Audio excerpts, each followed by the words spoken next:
Blake Lively's amended complaint. That's right. Bryan Freedman, power attorney, is representing Justin Baldoni, and they've issued a statement following Blake's updated complaint. They say, that's all you got? They basically called her amended complaint underwhelming, which is a term I've been called in past relationships. But here we are, folks.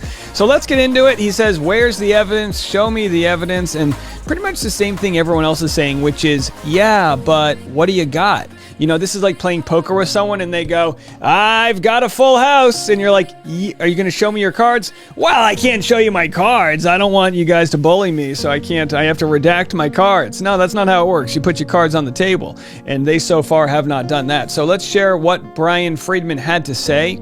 And then I'm going to share several other tweets of interesting fan theories about what's going on. So stick around for those. And then at the end, we'll get to our resident attorney. I feel like she should invoice me for the hours we've shared her content. Not actually Golden says some of the sort of technical side of things you and I may have missed. So here's the article that, and of course, we know TMZ in close proximity to Bryan Freedman. They must have him on speed dial. You remember the days you had an old school phone and you just had like several speed dial buttons? You'd be very selective about who you were going to speed dial. I had like Domino's Pizza, Blockbuster, and my buddy Joel. Blake Lively's new allegations against Justin Baldoni are missing one critical thing: cold hard proof. He did her wrong. At least that's how Justin's attorney is reading the documents. Bryan Freedman, power attorney, tells TMZ, aka the 30-mile zone, he found Blake's amended lawsuit filed late Tuesday night underwhelming when it comes to any new facts or anything damning against his client. Yeah, Blake filed that lawsuit like she was in Cinderella, right? She had one heel off, she's running, that pumpkins are, cars are turning into pumpkins or whatever. It's the Cinderella nobody asked for. Anyhow, so Bryan says the suit is filled with unsubstantial hearsay of unnamed persons who are clearly no longer willing to come forward or publicly support her claims. He adds that his clients, Baldoni, his publicist, and Wayfair Studios, have been transparent in providing receipts, real-time documents, and video showing a completely different story than what has been manipulated and cherry-picked to the media. I do have to say, it was an interesting strategy for Justin Baldoni to share the slow dance video, because Blake then tried to use that against him to say, see, look, it was awkward. And then, of course, they say, well, it might have been awkward, but it wasn't sexual harassment. I'm directing you in a slow dance, segment where we have to escalate the tension between us, which means I go in, you go out, we do this, we do that. And anyhow, is that harassment? At most, you go, wow, this director's kind of weird, but harassment? Freedman also referenced Blake and Ryan Reynolds going to the Saturday Night Live 50 event last weekend, saying our clients have taken this matter and these issues very seriously, notwithstanding the jokes made publicly by the plaintiff and her husband. Could you imagine if the $400 million lawsuit hinged on Ryan Reynolds telling a joke? That would be a very expensive joke. And I'm all for joking, but when you're in a lawsuit claiming your wife was harassed, maybe don't make jokes. Maybe just lay off on the jokes. Blake's new documents say there were 2 other women on the set of It Ends With Us who were uncomfortable with Justin's behavior, reported that to an executive at Sony, which distributed the film. Blake says those 2 women, unnamed, are willing to share documents and testify in court. Well, why won't they even share the screen grabs with the redactions? Freedman doesn't seem the least bit worried, telling us, since documents do not lie, and people do, the upcoming depositions of those who initially supported Miss Lively's false claims and those who are witnesses to her own behavior will be enlightening. What is truly uncomfortable here is Miss Lively's lack of actual evidence.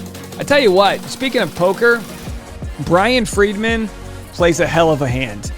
I don't know if he really believes they've got all of the evidence on their side or if they're just playing chicken. It's almost like if you're playing chicken and then you go blindfolded. You go, I am not going to veer off course. I'm going to blindfold myself. We are going straight into this thing. That's where Bryan Freedman stands. As you know, in my last video, I shared the law firm from Blake Lively is also playing chicken. They're saying, we're ready to go. We're taking all this to court. We're bringing people here. And Bryan Freedman says, go for it. I would love to cross-examine Jenny Slate, Liz Plank, whoever else you say is one of your witnesses. I would love to. And if you're Jenny Slate, Liz Plank, do you really want to go through that? Now, if you're on the right side of the story, I've been deposed before. There is nothing, it is not hard to get deposed if you're telling the truth. But what we might see in a deposition, say they do bring Jenny Slate up to depose her. How that would work is, you swear to tell the truth, and you can't perjure yourself. You have to tell the truth. And they're gonna hire the videographer. You gotta pay extra for it. They're gonna do that whole thing, right? And it's gonna look pretty. They're gonna put the blue backdrop. It's gonna be, you know what I mean? You do your makeup a little bit. You have your nice little water, and they grill the hell out of you. And they ask Jenny, well, if you felt uncomfortable, why didn't you contact HR? How come there's no paper trail? How come and there's gonna be credibility issues. And to be quite honest, if you're not telling the truth, or if you're hiding the truth, it ain't gonna look good for your career. And if you're Blake Lively, same thing when you're cross-examined. We had that Amber Heard moment. Remember, she was cross-examined and she kind of did this, and she caught herself saying something she wasn't supposed to say. And that is something that you would not have caught in an email. That was a live human moment where she lost all credibility. So that's what's going to be interesting. As Freedman says, great, we'll do the depositions. Let's do it. Let's get it on paper. You guys got Tuesday open? Let's go. And they're going, well, hold on a second. So it's my belief that unless Blake has a smoking gun, that they're just, and also considering the chances of this settling are high. Considering they are high, even though people don't tend to believe it, everyone's like, there's no way this is going to go to court. Excuse me. In that case, you would want as much of your evidence to make its way to the public domain as possible.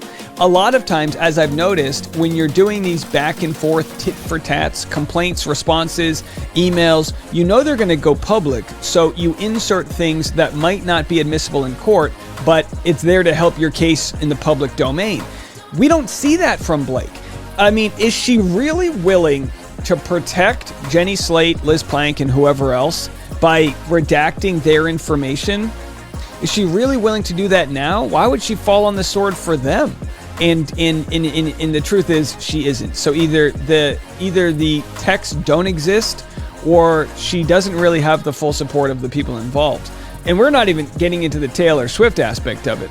Taylor Swift will not be caught in a deposition. It ain't going to happen. She's shaking it off. You know what I mean? Although I would love to see her deposed, because unlike some people, I love Taylor Swift. I'm a huge Taylor Swift fan. And I think Taylor Swift would come off okay in a deposition. I do. I think she would be fine.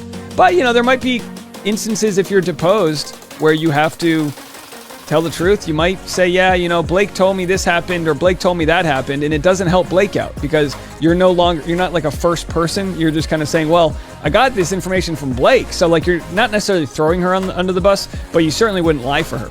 So either way, that's your response from Bryan Freedman, power attorney. Let's go to some of your thoughts. Umbrella Guy says Blake Lively's amended complaint was a giant nothing burger. She and Ryan Reynolds are in for a bad time against Justin Baldoni. And by the way, if some of the claims being made are true, then it looks bad for Justin. Except there's just no evidence of that so far. Now, in my next video, make sure you're subscribed. I'm going to talk about The Billionaire and some of the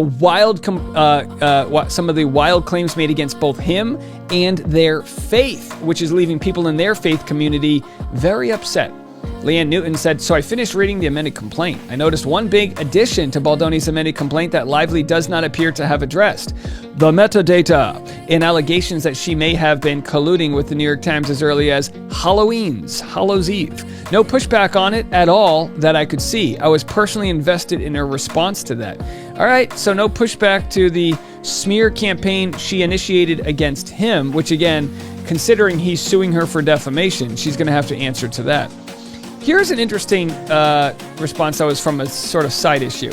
We had someone here on Twitter said, Dave effed up today.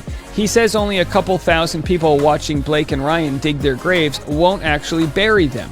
Now, first of all, I said a couple 100,000. And I stand by what I said. So I said, I don't know. Can you explain? And they say, the other day you said there are only a couple 100,000 people who are invested in Blake's drama. And in the long run, they aren't enough to cancel her or Ryan. As a content creator, do you want audiences to stop to think, then what I'm fighting for, maybe move on? And my response was, as a content creator, I try to share my authentic opinion. I don't think about milking my audience. What I'm illustrating is that they will still have careers in one capacity or another as of now. Yeah, so they will, my opinion is they will still have careers.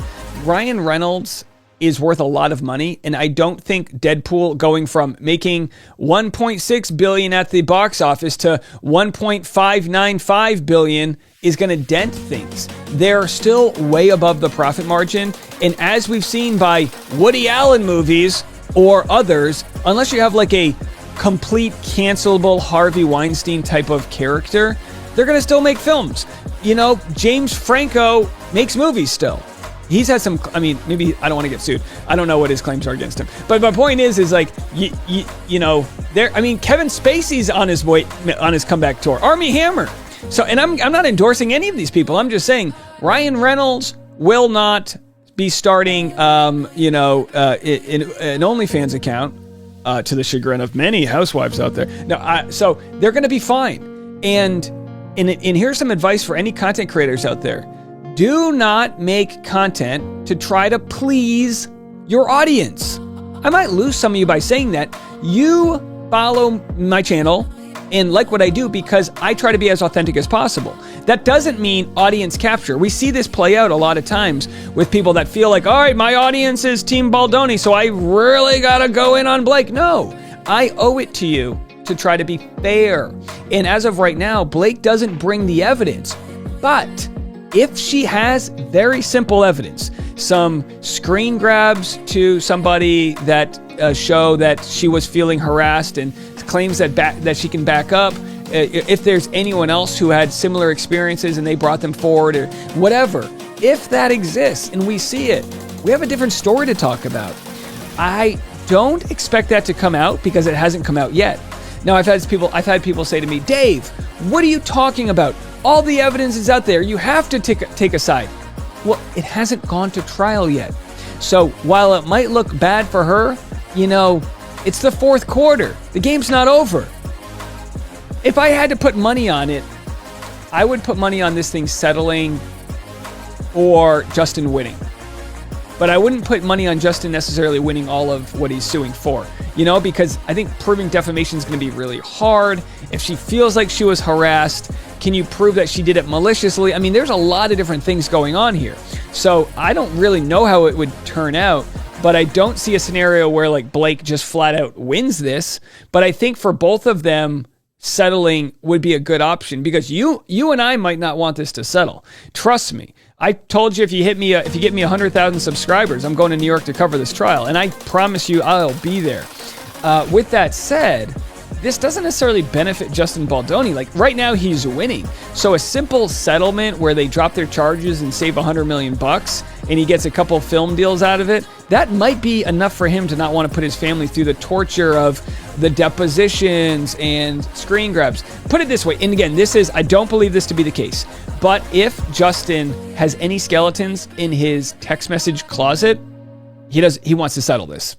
And again, I think he seems like a straight and narrow kind of guy, but if he had any damaging things in there from shady business to, the shacking up with a cleaning lady, you wouldn't want those Venmos getting exposed, right? And again, I don't think that's the case. I'm not saying this to inflame any rumors. I have heard nothing. I'm just saying there's plenty of reasons why they might settle even if he feels he's innocent.